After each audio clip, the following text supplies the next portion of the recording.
So hello everyone, welcome to another session of 165. So today we're just going to complete the storage and indexing aspect of the lecture that we started in the last class. And then we're going to go in more depth with regards to the layout of the data on disk and the more specific characteristic of files and the storage, in particular how the disk works. So let's go to where we left off last. So this is the slide that we were talking about last time. And the basic idea here is that, well, in this example, we have a table, which is for recording students or salary or employees. And it's, at least in this conceptual form, it's a row based, and the table is sorted by name. So it's a sorted file you can think of. Now we can define multiple indexes on this, and we could, for example, have an index on age, we could have an index on salary, or we could have also these composite type of indexes. And now the question is, well, it's good to have composite indexes, but what are they would be useful? For example, if you have an equality query that doesn't just wants a value on a particular age, but it also wants to put a constraint on salary, then having a composite index of salary and age could be beneficial. Of course, you can always use the age salary, get a first set of records that satisfy the age requirement, then go get from a salary table, get those set of records that specify the salary requirement, then essentially do a list intersect of finding the overlap between these two set of records to fulfill that query. So that could be one potential query plan. But if you already have that composite index, well, we can just go ahead and use that. So if you want to look for age 20 or salary of 75, and also if you have range queries. So for example, if you want a particular age and or we could want to have a particular equality on an age, or maybe a range query on a salary. Again, both of these can be done if you have each of the index independently. It could be more effective if you have this composite index, and if you don't have index at all, it's still possible. So you can just simply go ahead and I'll just do a brute force scan of the entire data. Of course, is not going to be as efficient if the selectivity is high. And again, so these are the different choices that one have in terms of the access method of how to answer the queries. And as part of the query plan and the optimizer, the task is to enumerate the set of possible choices, find an estimate cost for each of those choices, and then pick one and begins the execution. And also the data in the indexes are sorted, as you see, so like 10, 20, 75, and 80, and within each range, it also gets sorting as well too. And this sort order could be lexicographical order, it could be spatial order, or in theory, it could be any user-defined ordering mechanism. And as long as that's defined and you know how that order is, then that order can be exploited during the query execution. So that's basic idea of indexes and the different kind of indexes that we can have. So any question on this? And then we can kind of look at a couple of examples of use cases as sort of the last piece to this conversation. I had a quick question. Sure. So I guess in the first week we talked about materialized views. Are we trying to align these two? So like things that are being queried often have indices already established for them to speed that up? So materialized view is also, an index is also a materialized view basically. And it is a view of the data. This indexes doesn't really add anything to the data. Whatever is in the index can also be found in the base data, but it's a more efficient way of accessing that information. And it's some of that information is also redundantly stored in this materialized view, which is if you were to update the records, you have to also update the view as well, because it is a form of a redundant copy, not the full data, but a partial of that partially is being redundantly stored in these indexes. So does that answer your question? So let's look at a couple of examples here. So if you want to, so let's say we have a query that we want to find employee records with the age 30 and salary of 4,000. What kind of indexes do you think would be beneficial to speed up this query?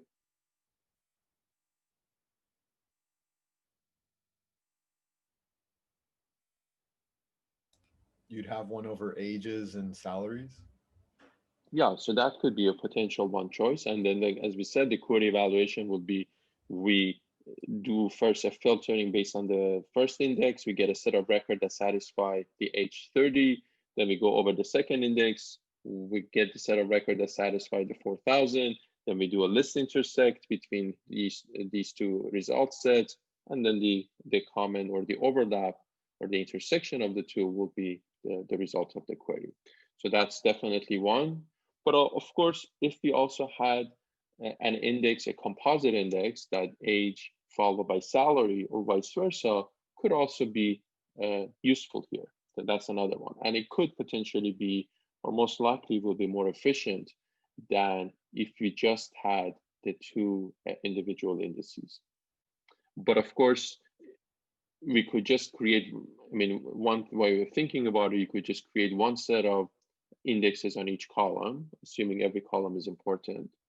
And then you can do these kind of intersection to deal with composite type of queries or composite type of searches. But if you want to kind of, for every single combination of these, we want to have these composite indexes, then there would be exponential number of these, because it could be combination of 2, combination of 3, combination of 4, and it simply just goes out of hand. So we really need to be careful of how many indexes we have, and we really have to see, does it make sense to have these composite indexes? Are there a lot of queries that would be utilizing this? Otherwise, having just the individual index on each column might be sufficient. But again, those are the choices that are highly dependent on the data and the workload and the application. It's not something that's kind of universal applicable. And whether the index is clustered or not, well, that's kind of really depend on the sort order and the correlation of the search key to the sort order, as we discussed last. So another example, what if the condition is that we want all the records that have age between the range of 20 and 30, and also a salary between 3 to 5,000. So what kind of indexes will be useful here?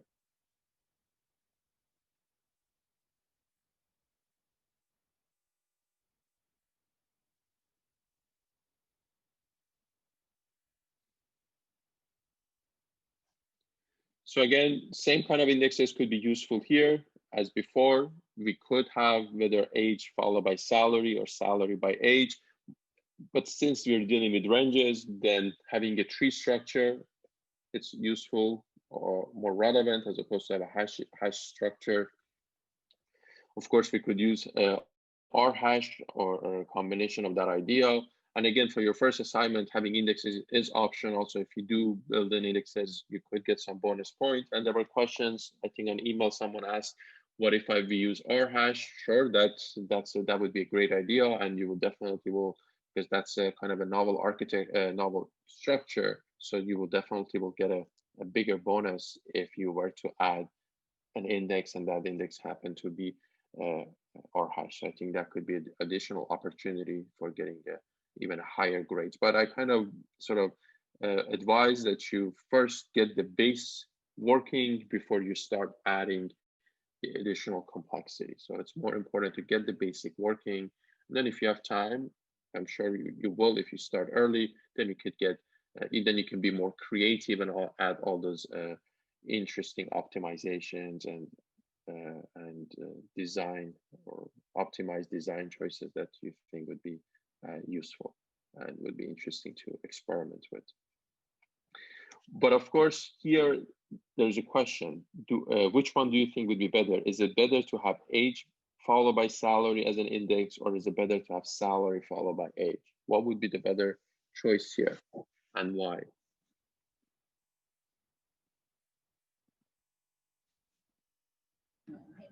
I think it depends on your use case, and if you have a lower selection of ages, then you would choose that. That's what I. Exactly. So it really comes down to the notion of selectivity. So if the condition is selective, meaning that there are very few people, if it's highly selective, only very few people satisfy this age requirement, then it makes sense to have the higher selective attribute first. And why does it make sense to have a higher selective? Because the number of rows that needs to be considered is going to be much less. So the more selective one first, and the one with the less selectivity would be the second and third and so forth. Lower selectivity means that everybody's between age 20 and 30. And if everybody's between age and 20, 30, well, putting the age first, it kind of defeats the purpose, because it doesn't really help us to purge or filter anybody. Essentially, we're looking at everybody as if we just, in the worst case, if literally everybody's between 20 and 30, or if everybody's 20 years old, well, even having an index on age it just doesn't have any benefit, because well, everybody's will satisfy that. So then salary followed by age would have been a better choice in that scenario. And again, if the condition is now age is equal 30 and then the salary between 3,000 to 5,000, so then what do you think would be maybe a good choice for this query? What kind of indexes will be beneficial here now that we have an equality?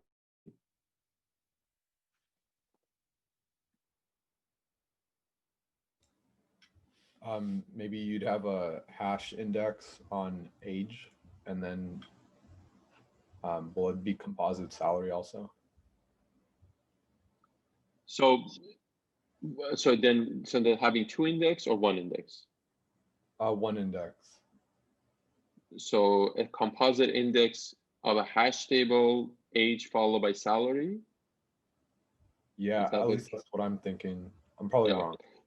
No, you're not wrong. You just need to have like to do this range, you just need like a more advanced hash, like a hashing structure, like an R hash. A basic hash wouldn't give us the range.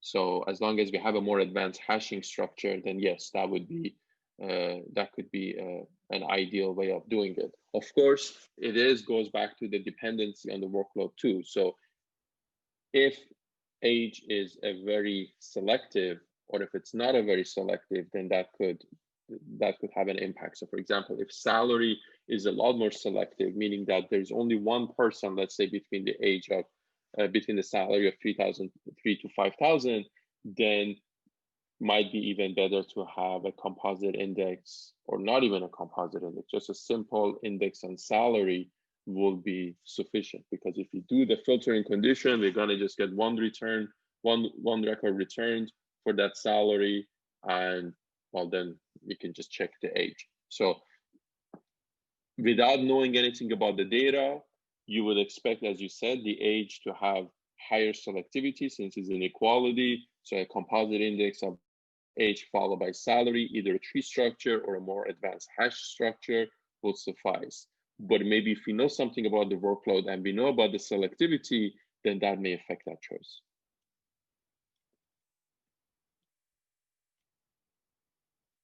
So these composite indexes, as we said, they're great. They're very useful when it comes to reading. But of course, as always, we have a trade-off in databases. More indexes, it's going to cost us more to do updates. So that's the price that needs to be paid. And that's the last slide that I'm going to cover in this piece.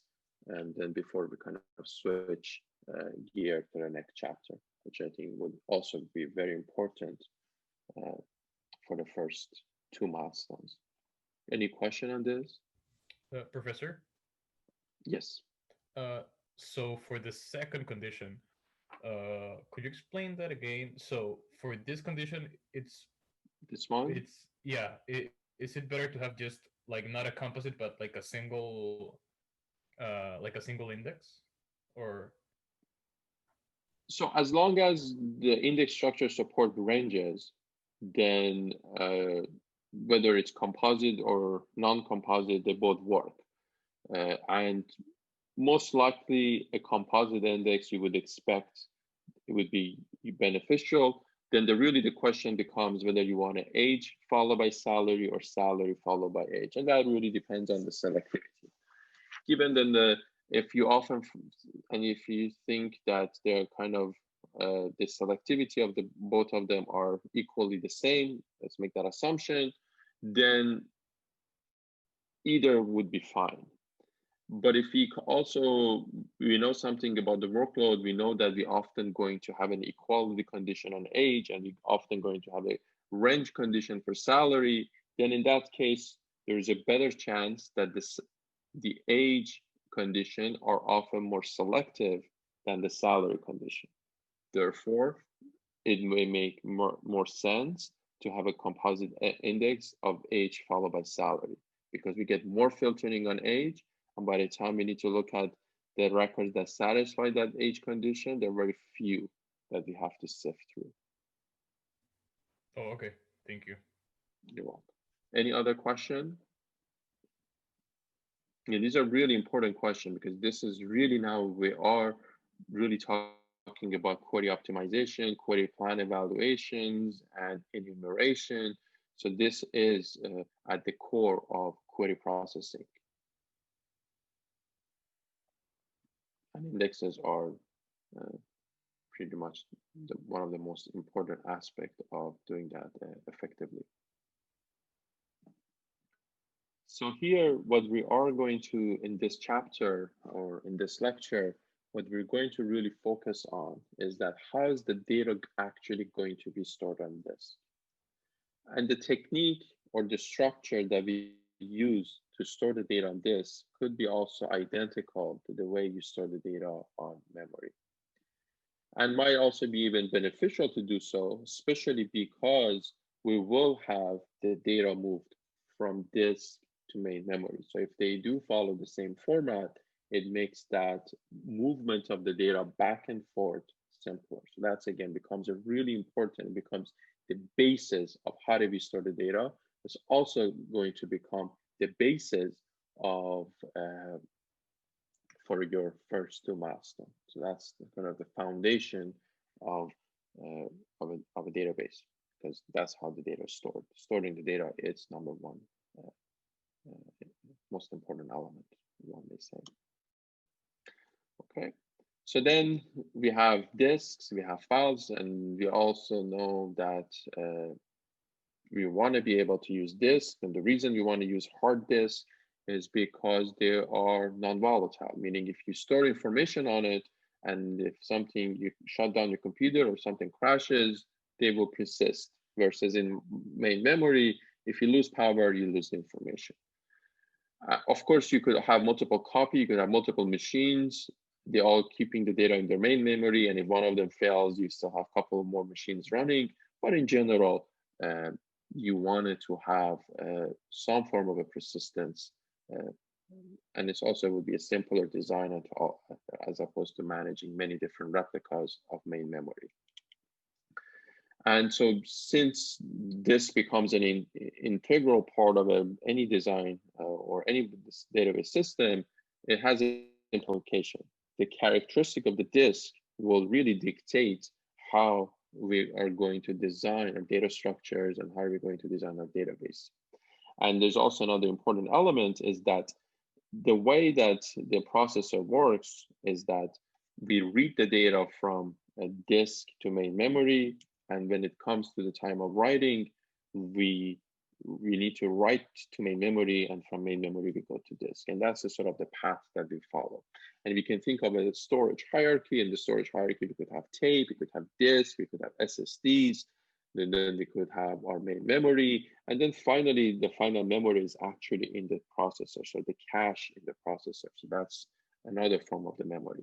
So main memory, the processor cache, those are all volatile. You lose power, you lose the data. SSDs and disk and tapes are non-volatile. You lose power, they continue to operate. You could add batteries to your main memory. And so if you lose electricity, as long as the memory backed by battery, again, so the battery could continue function. Of course, if you lose your power and also your battery becomes malfunction, or there's a leakage in the battery, again, you kind of back to the same situation since you will lose the data. And memories are faster, disks are cheaper, memories are smaller in size, disks are larger in size. Again, those are continuing characteristics of trade-off. And of course, why not store everything in main memory? For a very simple reason. If you kind of even today, if you look it up, you can buy a 32 gigabyte of memory for maybe $100, but for the same amount of money, you can get a 4 terabytes of disk. So memory is, if you look at sort of density or the size, is orders of magnitude more expensive compared to this. To buy 4 terabytes of memory, that's going to cost a lot of money. It may cost hundreds of thousands of dollars, especially if you want to buy 4 terabytes of memory in the same machine. I mean, the last time I checked, I think you could get even a Dell machine with 12 terabytes of memory, but I think it was maybe $500,000 or $1 million. The prices change constantly, but we're talking about hundreds of thousands of dollars as opposed to $100. It's a huge difference. And again, main memory is volatile, as we said. You put something in it, you lose power, you lose the data. And then that's why we will have this storage hierarchy. So we have the data that are least frequently used on tapes, more frequently used on disks, and then perhaps SSD, even the data that is even higher frequency of use, you could put it in SSD, which sits between main and disk, main memory and disk. And then the data that is really frequently accessed would be in your main memory. And finally, naturally, the data that is being accessed now, or the data that is really, really frequent access, will also be residing in your memory, in the cache of the processor. But of course, that the cache of the processor are much, much smaller. We're talking about orders of kilobytes on the L1 or L2 cache, an order of few megabytes on the L3 cache of the processor. And those cache are one of the most expensive components of a processor, versus your main memory. Usually we find it in orders of gigabytes, and we could have terabytes of memory, of course, expensive. Disk, terabytes, petabytes. If you put enough disk together, you can easily get to a petabyte scale. And so tape is also, you can get a large scale. Whether tapes are used as much as in the past, probably not. We would expect that SSDs have kind of taken the role of disk, and your traditional hard disk has now taken the role of tape. So that's kind of the expectation, or that's at least, if it hasn't already happened, it's something that will happen eventually. But most likely it has already taken place. So now disk is used as a secondary storage, and secondary storage because it's the notion of the persistent, and so it's something that we know that we can rely on if something goes off in terms of the power. Main advantage, especially over tapes. Traditional tapes can only do sequential access. You cannot jump to a file. You have to go from the beginning to the end. But the key benefits that really made a huge difference in the storage back in the 80s and the 70s is the notion of the disk that allows you to do random access, as opposed to just always go from the start to the end. You could just jump to a particular location. And the way disk is structured is that you cannot just read a single byte. In fact, most of the storage hierarchy, anywhere you look at the storage hierarchy, you can never, it's not really a byte addressable it is byte addressable for main memory, but it's not that you can read a single byte only. So for this, traditionally, the minimum amount of data that can be read, or the minimum amount of data that can be transferred, is 4 kilobytes. For SSD, typically about 512 bytes. For main memory, depending on the make of the processor, you could read 64 bytes or 128 bytes. Usually the Intel processor are 64 bytes cache size. For Power processor, IBM processor, tend to be 128 bytes. So the amount of data that's going to be transferred from disk to main memory is 4 kilobytes. And then from memory to the processor, it reads at 64 bytes level or 128 bytes. And so that's the minimum amount of data that you can read. And if you only just want 1 byte, well, you're still reading 4 kilobytes from the disk, and you're still reading at least 64 bytes from main memory.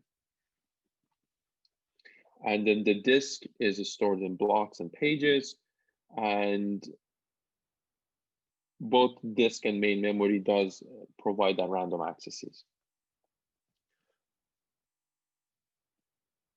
So let's look at disk.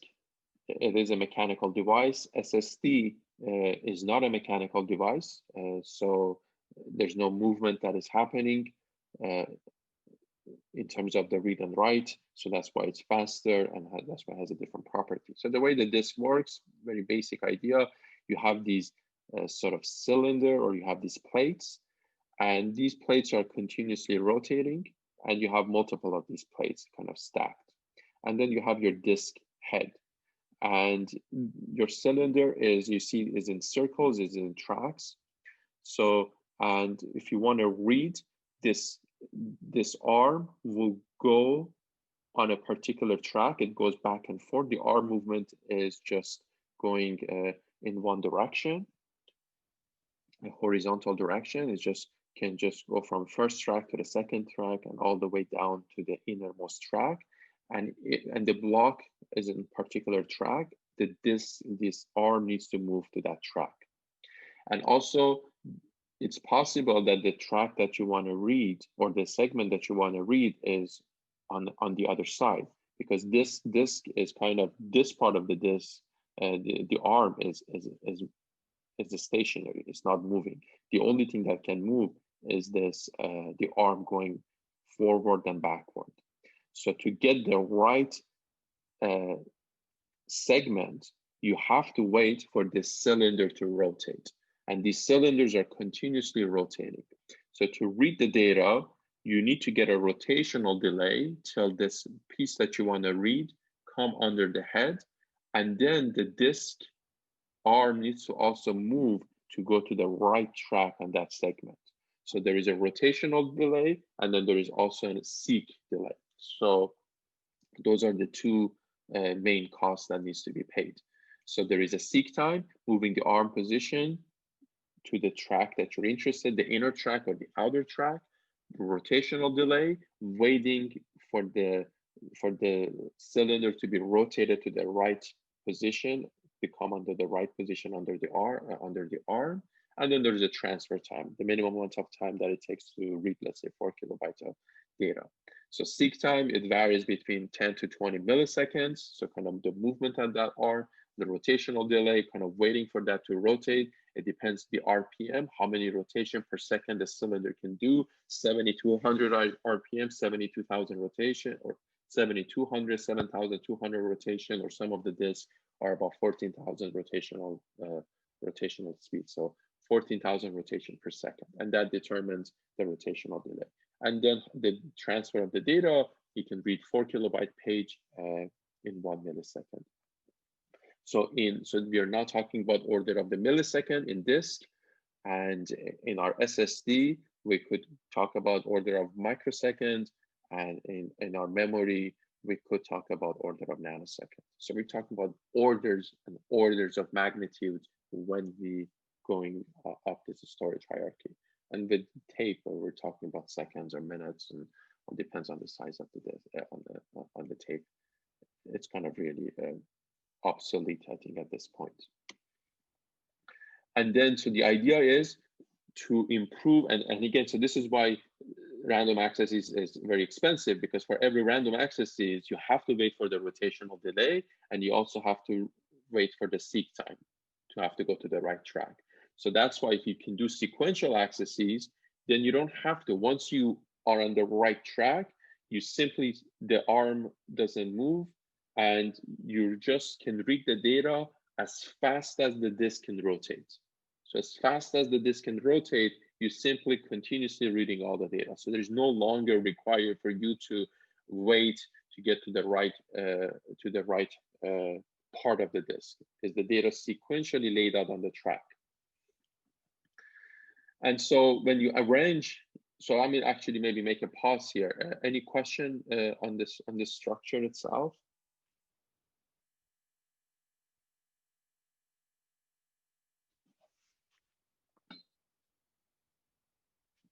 Okay, all right.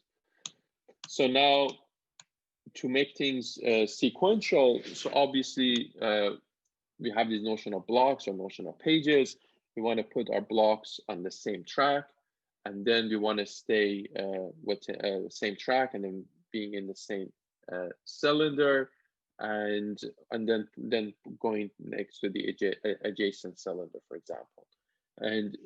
But it's really about the way we're going to place these blocks. If we can get it matched to the way that we are going to read it, or the way that we're going to be needing to access this at the time of the query, then we can turn a random access into a sequential access. And that's something that is really kind of focused on from the database level, is to really try to pack things as sequentially or as contiguously as possible in order to improve access to this. I mean, for our purpose, we're just going to kind of use the, when we create a files, we're just going to kind of do a best effort of kind of doing this, of trying to get that contiguous size. One thing you could do, but again, we are going to be using operating system. We're not going to kind of write our own kernel level to access the disk. So we're going to use the facility of the operating system. But a real database will not just use the facility of the operating system. They would have their own kernel access to really go to the low level of the arrangement of blocks and pages and all of that.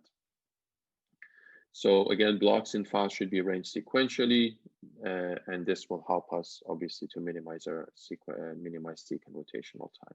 And the other thing that it happens if I'm reading just at this point, I only need one page, but I kind of know that I'm going to be needing the next few pages within the next few seconds or within the next few minutes, since the disk is already rotating anyway, and if they are on my way, so the arm is going to hit those pages anyway, we have this idea of prefetching, which is you get those pages and bring them to memory to kind of have it ready. So when the time of the query, you don't have to go back to the disk. Already the data is prefetched and available in memory to avoid waiting another rotational delay, another seek time in order to find those data later on. So prefetching, again, is a very powerful mechanism in order to ensure, or in order to minimize random accesses and to increase potential for sequential access. Again, very powerful idea.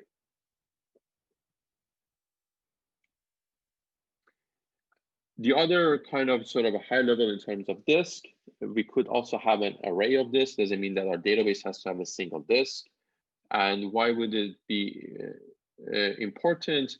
Well, it could give us two kind of abstraction. First of all, the array that gives us a logical abstraction that we have a single disk, and the fact that we have multiple disks is sort of abstracted out even from the database. It's something that it's supported at the hardware level. And two important characteristics is one, performance, one, reliability. And then there's many different kind of combinations of rate, but overall performance and reliability. Two general techniques that are used in rating the disk. One is data striping. And the data striping is basically says the data is partitioned. So meaning if I have 10 blocks, as opposed to put all those 10 blocks or those 10 partition onto one disk, I put 5 on the first disk and 5 on the second disk. So why do you think that would be beneficial?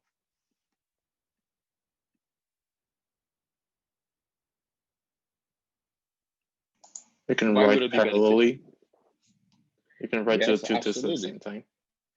Exactly. So now I get a double bandwidth, so I can write those 2 5 pages at the same time, once issue it to the first disk and issue it to the second disk. So my write is going to be parallel. Also, my read is into parallel. So potentially, I will get a performance of 2x on both read and write. Also, another way is to have redundancy. Instead of partitioning the data, I can write the exact same data twice on 2 disks. So that increases our reliability. So in case one of the disks fails, I still have one more disk that I can read from. Would this have also helped with the performance, or can you think of a way how the redundant write could potentially help us with the performance as well? Any idea?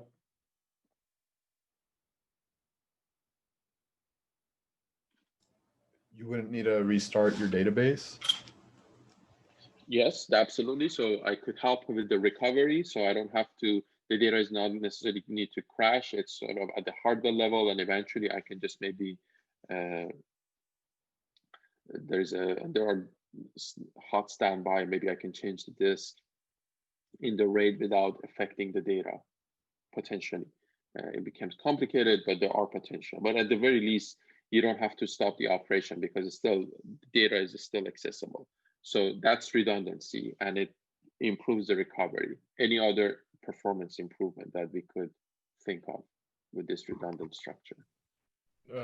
I'm guessing that if the data has been written several times, there are more chances that you land or that the head of the disk reads that data. So, well, the data is not being writing to the same disk multiple times. We have, let's say, 4 disks, right? Okay. Yeah, so we have and you could say the structure of all disks are identical. So the exact same data being write exactly the same on all 4 disks. Oh, okay. Could you But you're on the right track. You're on the right track. Could you do multiple read operations at the same time on different parts of the disk? Exactly. So kind of going back to that example is that I could read the first 5 blocks from the first disk while reading the second 5 blocks from the second disk, and then the third 5 blocks from the third disk, and so forth. So I don't have to read now the exact same data for all of them. I could just now distribute my reads, and potentially if I have 4 disks, I could get 4x on the read performance. My write is not going to really affect it because I'm still going to write to all 4. And so it may take the same amount of time, maybe a little bit more, or maybe almost the same. But my read could potentially be improved by taking that advantage of the fact that the data can be that read can be spread across the rated system. So now, lowest level, again, kind of, if you remember, we had this hierarchy of structures. So the lowest level is our DBMS, is to deal with files and disks. And then the higher level are query evaluation, or kind of no longer have to worry about how the tables are stored as files and as pages. So they really talk about getting the data that they need. And the higher you go, they may just care about the record. So that abstraction becomes higher and higher level, or becomes lower and lower level as you go toward the disk. And so at the lower level, we want to be able to deallocate pages. And so that functionality will be kind of, so you want to add a new record and the pages that you're working with is full, then you make a call to your disk level, say, allocate me a new page so I can write this new record. The actual allocation will be done by the disk layer or the disk component of your database. And then, you're allowed to read and write to a page. And then if there is you may have a functionality is that instead of just allocating 1 page at a time, we kind of allocate 100 pages at a time. And the reason we want to allocate 100 pages at a time to make sure that they are sequential. So we get an entire track And so maybe we're going to put it, if you remember that notion of the track, maybe we can allocate the entire track and then just have a sequence of pages all across that track. And in fact, since on the large, so since it's a cylinder, the larger tracks are bigger circle. As you go inside, the tracks become smaller and smaller. So there's more data that can fit on the larger track. So one way to kind of optimize the access to the disk is to just write on the outer track. Don't write anything on the lower track. Of course, you're going to waste space. You're going to waste disk. But this way, we no longer have to move our arms. Our arms is just going to be on the last track, and then it's just a rotational delay. And in fact, the rotational speed becomes how fast that we can read the data. So that could potentially be one way of even increasing the speed of the disk at the cost of losing density by not writing into smaller tracks. So that could be one strategy that one may use maybe for some special part of the data. So in general, very basic idea, the idea of the buffer pool is, or the idea of the way you can even think of it for your table. So that's the way you can think of your table too. Your table is nothing but just an array of pages. And each page could be 4 kilobytes. So when you create a new table, you could, for example, here I have 18 pages. Maybe I could create 18 pages. And each of those pages is 4 kilobytes in main memory. They're just an array of 4 kilobytes bytes, just an array. And I can just write that 4 kilobytes to the disk and read it back from the disk. And now if I want more pages, then you just simply add more pages. Of course, so now if my table, so conceptually, if my table is a set of pages and each page is an array, I need a directory, or I need some bookkeeping mechanism to know for this table, how many pages are there and where are those pages. And I would need that information both for the physical disk. So I need to know where are the pages that I have, where are they located, and that would become my page directory or a table directory to know where the pages are. So that's kind of first step. The second step is that now I have created these set of pages on my disk and I know where they are. But as we said, we cannot just directly read the data from disk into our processor. The data needs to come to main memory, and then from the main memory, it will go to the processor. So now I need a second mapping, is that if I say that my entire data on disk doesn't fit directly into main memory, then I needed some notion of memory management. And that memory management is called buffer pool. If my entire disk fit in main memory, then I would have exactly one-to-one mapping. Things would have been much simpler. But in practice, that's not the case, because we said 4 terabytes of main memory could be $500,000, but 4 terabytes of disk, it could be $100. So it's not economical to have an exact same size. So then what happens is that on my buffer pool, this is the picture here shown, I say, okay, my buffer pool is limited to only 16 pages. My memory is small, I can only have 16 pages of 4 kilobytes, okay? And each of these cells, which is in my buffer pool, there's 16 cells, they're called a frame. Every time I need to read a piece of data, then I read that data, I put it into one of these frames. So this blue means that I've read a page from my disk. So I have buffer pool of 16 cells. There are 16 frames, and 3 of them are full right now. So I can read up to 16. Once I'm exceeded my 16 slots in my buffer pool, then I need to, if I need to read the 17 one, well, there's no room. So then what do I have to do? I have to evict one of these occupied slots, so in order to open up a room to read another page. That's the basic idea of the buffer pool. So I have hundreds of pages on my disk. I only have 16 pages in my buffer pool.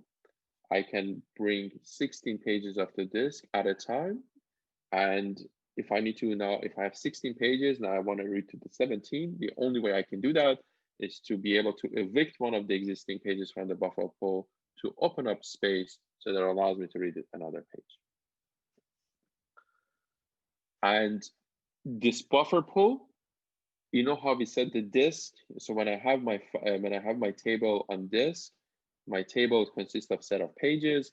I need some form of a bookkeeping or a directory that tells me in this table which are the pages that for this table.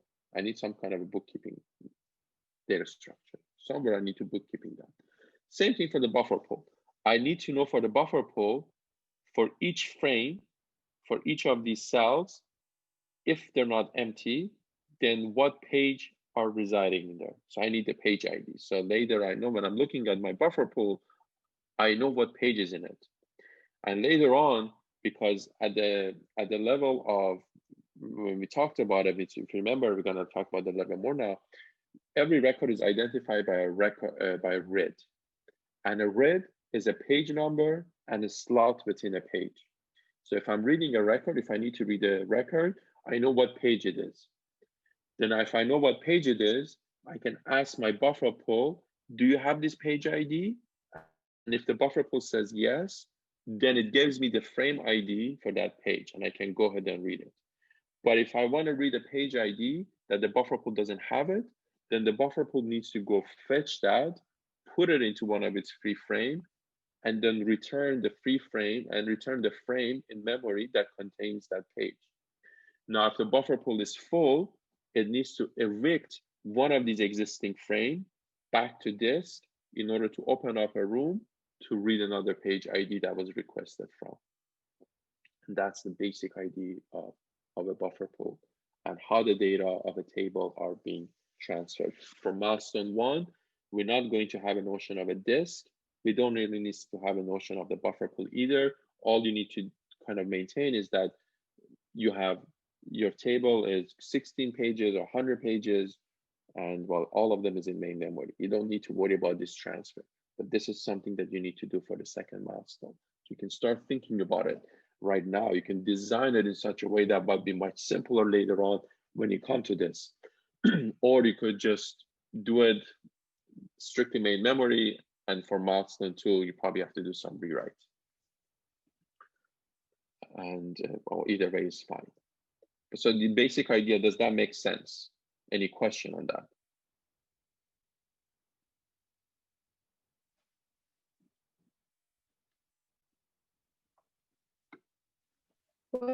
What are some things we could do now in terms of the structure of our database to not have to rewrite things?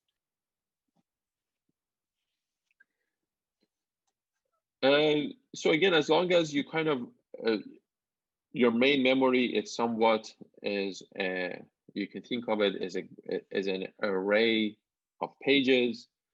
And right now, those pages are all you can think of as already available to you, then you don't have to do any data transfer. Or you can think of it, maybe this is another simple way of thinking about it.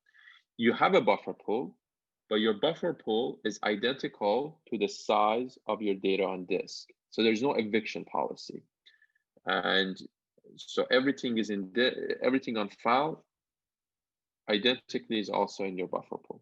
And maybe later on, now you could think of a design where the size of the buffer pool is smaller than the size of your data. And there you need to add the eviction.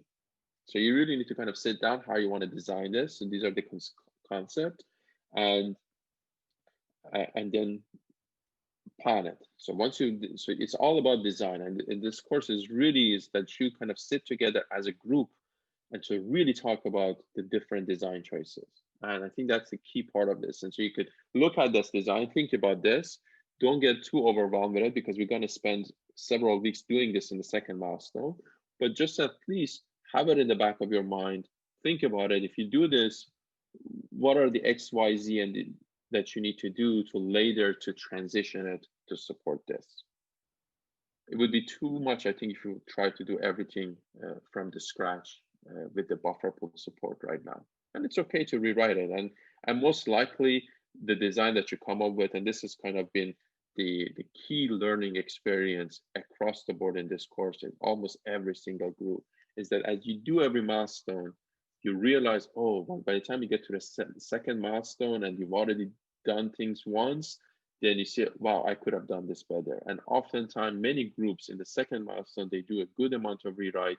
In the third milestone, they do another good rewrite. But that is a learning process, is that you went through those design, you understood the trade-offs of implementing it, the simplicity or the complexity, and then the fact that you have to redo it. And that's fine. And you learn a lot from that. In fact, I think that could be the most important learning element of this exercise, is that the design that you come up with, irrespective how good it is, you will find there could be a better one, and you may end up rewriting part of it. And we could also say the research in the last 40 years or 50 years in this field and in every single field, you rewrite the rules that was already there. So that's the part of innovation. So don't think of it as I'm going to write the final one. It's the part of the learning process. The best thing that I can think of right now, I do it. Then I see its effect, its benefits, its shortcoming. Then I can think back of how to do it better. And it will be a rewrite.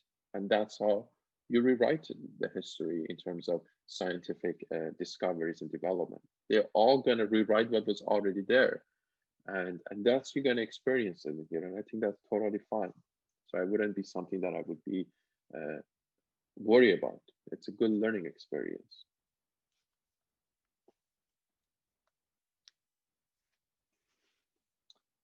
So kind of a little bit more detail on this, kind of what we're going to have is that if a page is requested, and if it's not already in the pool, in the buffer pool, we go and grab it from the disk. And so we have to choose a replacement. So for example, if you already have a free frame, well, it's easy. We'll just write it into one of our free frames. But if there is no free frames, let's say, imagine everything was full, and I've decided to write it in this page. This page is red, means the frame is dirty. What does it mean is dirty? That means this page that was brought into buffer pool was modified. So there was a record here that was modified, or a new record was added to this page. So the moment you change a page in a buffer pool, you need to mark it as dirty. And something that is dirty means it needs to be written back to disk as part of the replacement. If a page was brought into buffer pool but was never modified, I don't really have to write it back to the disk because it's the exact same data that was on disk. But if it becomes dirty, then it's absolutely important to write it back to the disk. Otherwise, well, I lose an update, and then I will get incorrect. I lose my state.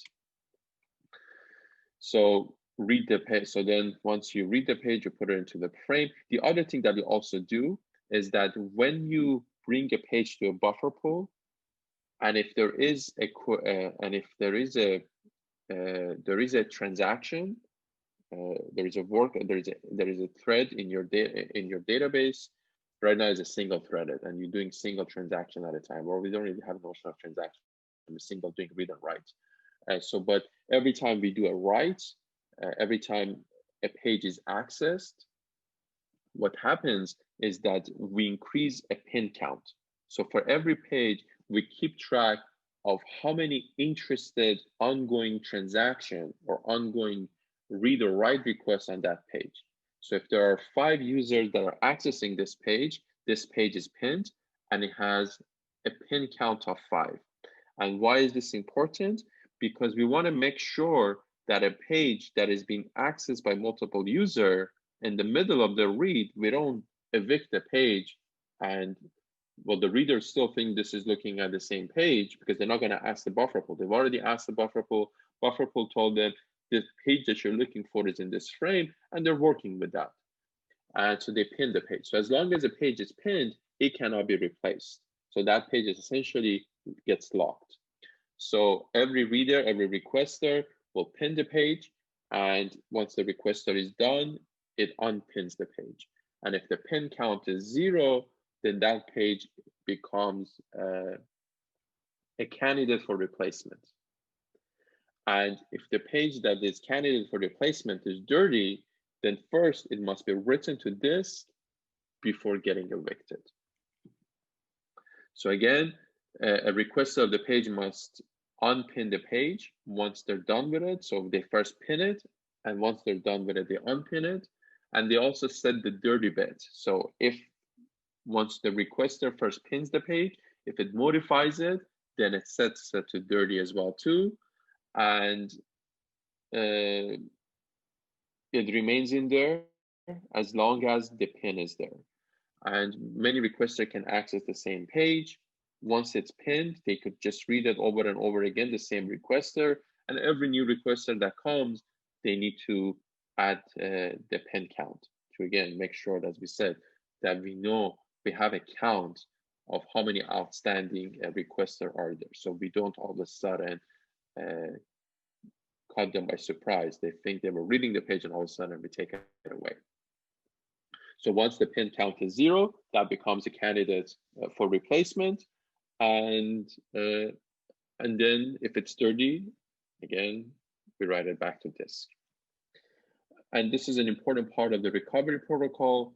And this also is done in combination with the logging. Every time we change a page here, we also log it, and that helps us to recover things. But that's something that we'll talk about when we talk about transactions in the transaction part of the course. But for now, is you bring a page. So if the buffer pool, there's an empty spot, you bring a page in. And once you brought the page in, if you're accessing that page, as long as you need that page, you pin it. Once you're done with that page, you unpin it.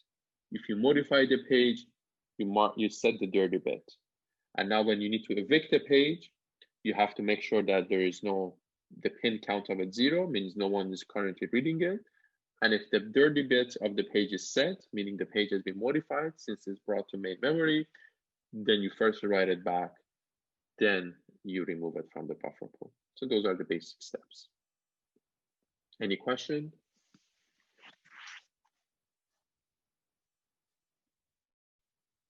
Okay. And then in terms of the buffer pool replacement policy, there are different techniques. For example, least recently used.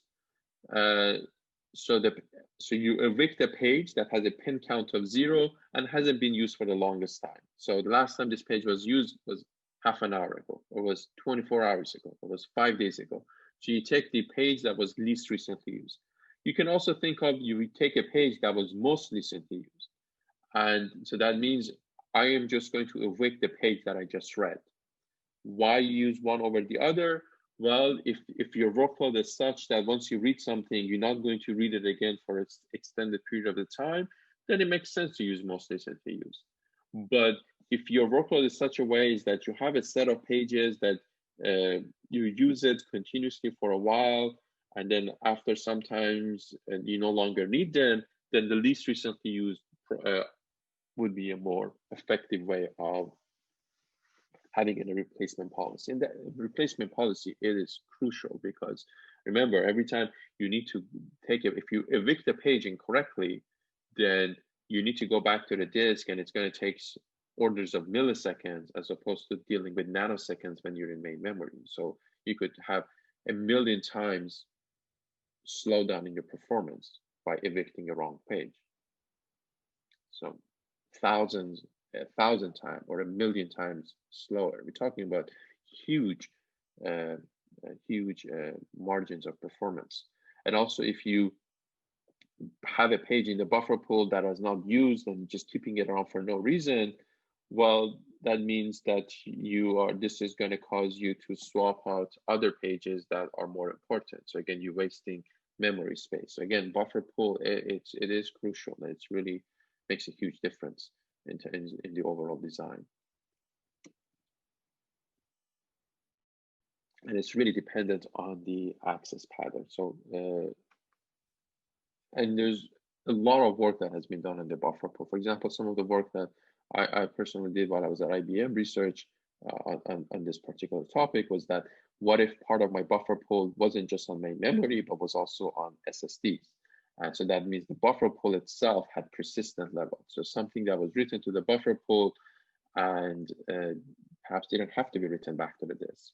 And now if it's on SSDs, we have a bigger size. So perhaps now I can relax my eviction, my replacement policy. So there's a lot of interesting work that goes around buffer pool. Has been, I think, a solid research topic for many years, especially in the early 2010. It had become a really hot topic with all these new storage devices like SSDs in particular. I think it's cooling down in terms of from the research community right now in the last few years, but it was a hot topic still 5 years ago. And it was really hot in the 80s and the 90s as well too. And this is something that is not just important for databases, this is also important for operating system. This is also important for caching on the web, is that if a YouTube video is being watched by many people, you want to cache it. You want to cache it as close as possible to all the viewers. And if a video is not popular, well, you don't want to have too many caches of it. So the caching is not just for databases, but for any frequently accessed data, whether it's the video on the internet or a record in a database. So it's a very broad and fundamental topic in terms of performance when it comes to building systems. Any question? And so there is this side effect, like what is called, for example, sequential flooding, is that if I am continuously scanning my data, so I continuously do scan.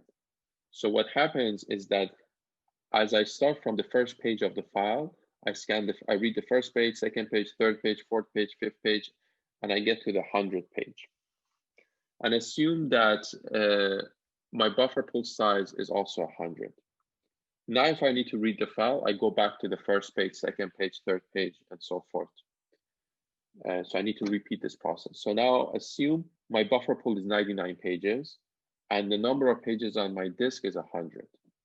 So once I start with the first page, I bring it to buffer pool, I'll go all the way to the page 99.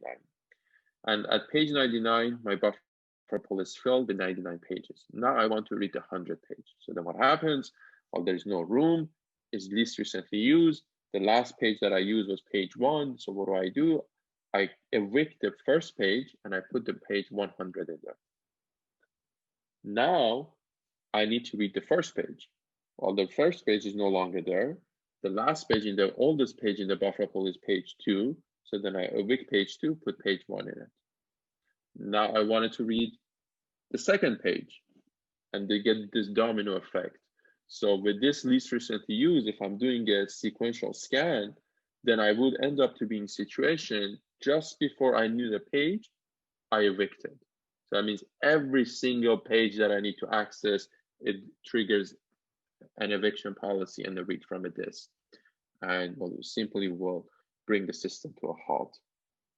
So again, there are these byproduct or side effect, not really byproduct, is a major side effect that could happen. And again, the importance of these policy, again, this eviction policy and this caching policy are instrumental in order to design an efficient database. And again, just looking at the number, memory, talking about nanosecond, disk, we're talking about millisecond, and in SSD, we're talking about microseconds.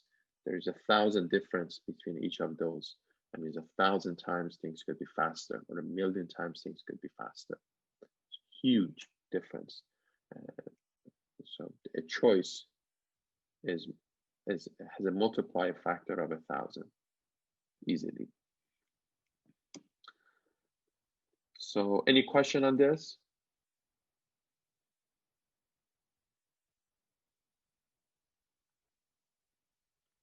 So again, the database could handle this files, but also operating system handles it. So why not just let operating system to do it? Well, in the database, we have all these understanding of what the query is, what is our access pattern is, what are the tables, what are the pages of the table, what's going to be accessed next. We can do prefetching, we can avoid sequential flooding that we just talked about. There's so much knowledge that we know in the database, as the operating system doesn't have any of that, so it cannot make any of those optimization. And also there's portability issue, is that if I use operating system and now I want to install my database on a different operating system, well, it's going to be a complete disaster to do that migration. And also there's limitation, is that operating system, usually a file spans a single disk. Sure, it may be in the virtual system, in hypervisor, and in the virtual setting that has been relaxed, but your traditional operating system, a single file can only be on a single disk. And often there is a limit on the size of a file too. But then that's not the case when the database manages it. And again, the buffer pool, the eviction policy, of all those inner knowledge that you have based on your workload, is something that can be utilized. And again, something is not available on the buffer, on the operating system.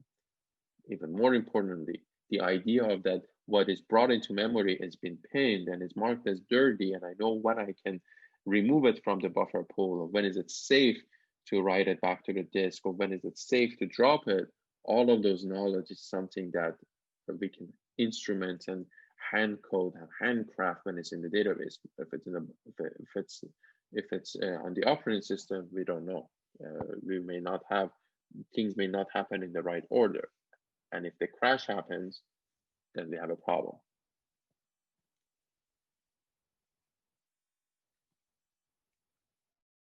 And again, we don't know the replacement policy, you don't have the knowledge, and well, it would be very difficult to do prefetching ahead of time. Any question? Perhaps maybe I'll make a pause here before I go to the next, which is how we structure records and tables.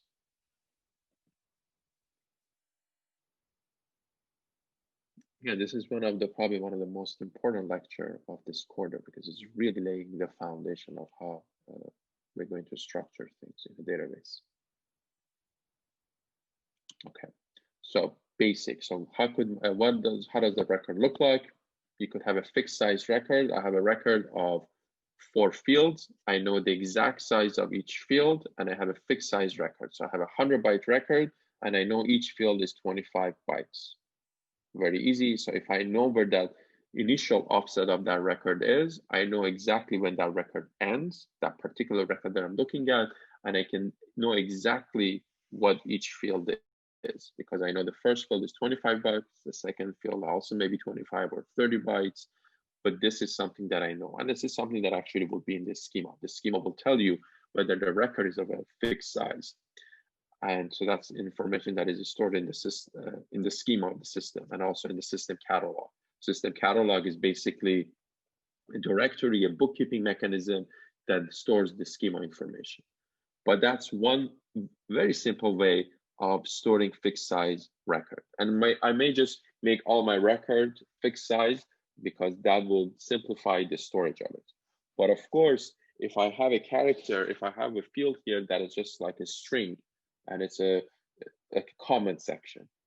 Now, I could allow somebody to write up to 255 characters in the comment section.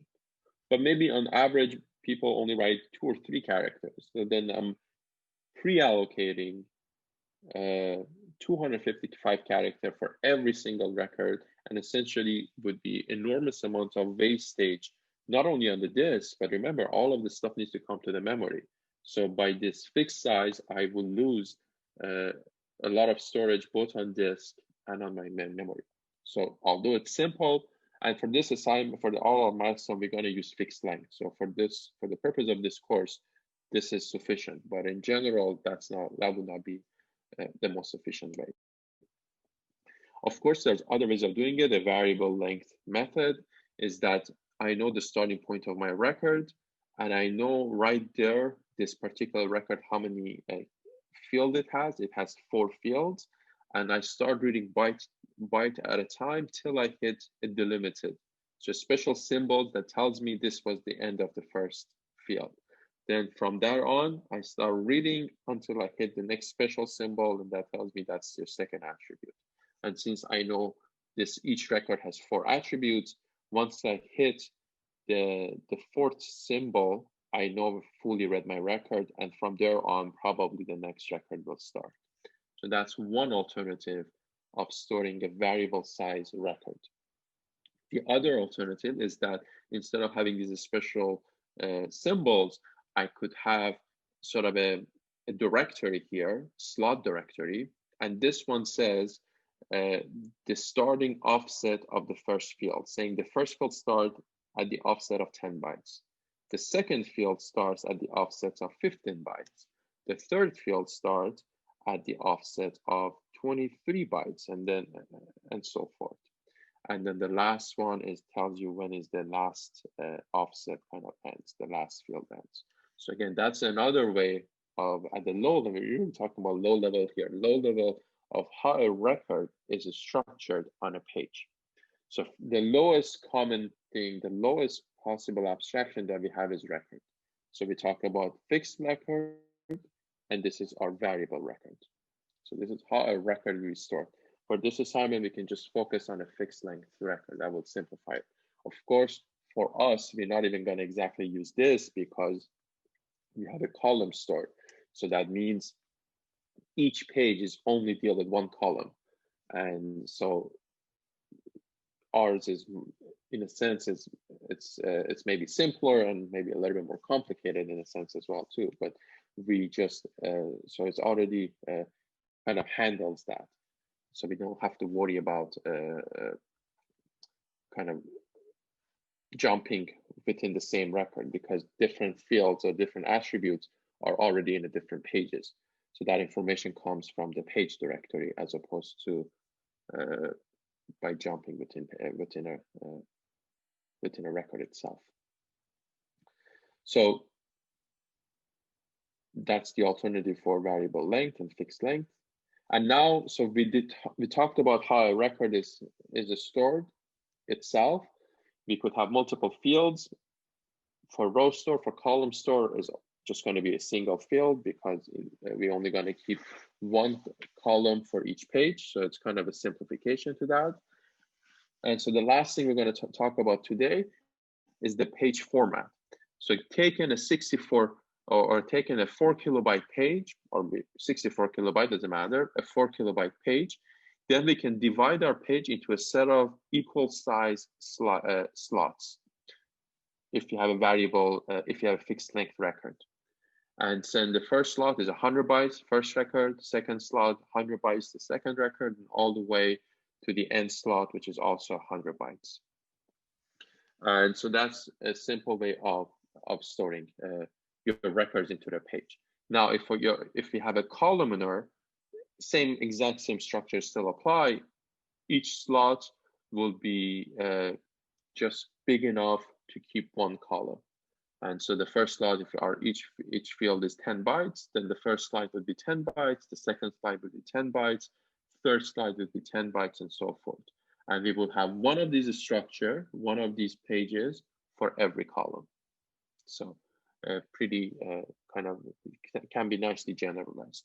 And then we could have these pages in two forms, is that these slots are packed in a sense that first record, second record, all the way to the end record, every single slot is taken by some record, and then there is some empty space.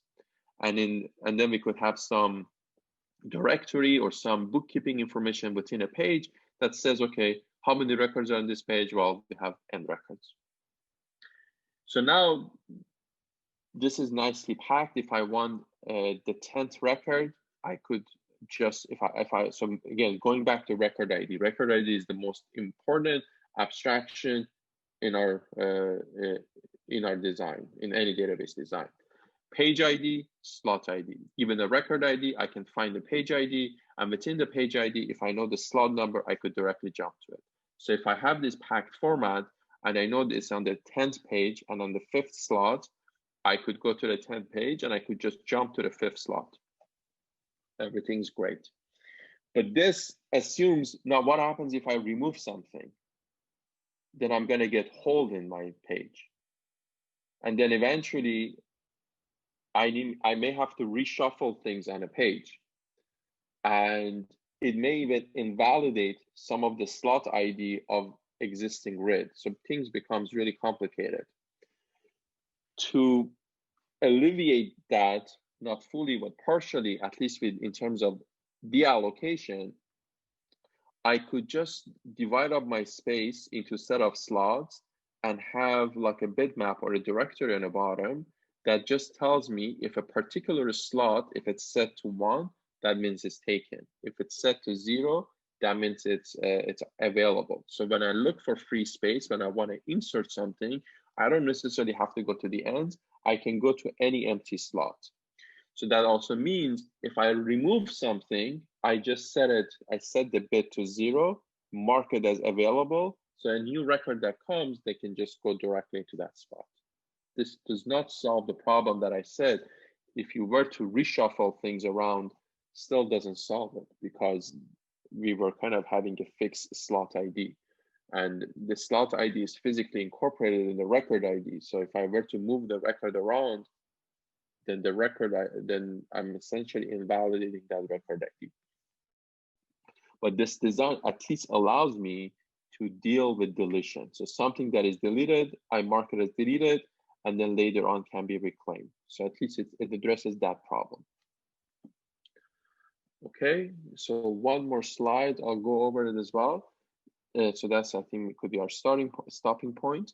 And now I could have also a variable length page design. So I don't kind of specify exactly divide up the pages into a set of slices. I don't do that. Instead, I have a page directory on the bottom, and given a red, I have a page ID and a slot ID. So I come to the slot ID. So if my slot ID is, let's say 1, it says the slot ID 1, the starting point of it is offset 24. And then I just jump to that particular part of the page. And within this, I know, for example, I could know if it's a fixed size, then I can just read 100 bytes. If it's not a fixed size, then I can use any mechanism of variable record length that we discussed. But this allows me that I can physically move, I can reshuffle and compact this page and move all the records around. And the only thing that I need to change is the value in the slot ID. I just need to change the offset. But from the perspective of the red is not changed, because the red is still points to the slot ID 1. And from slot ID 1, I figured out exactly what it is, essentially adding a level of indirection. And indirection, they say in computer science, every problem in computer science could be solved by a level of indirection. So that's just a saying, the truth of it to be seen.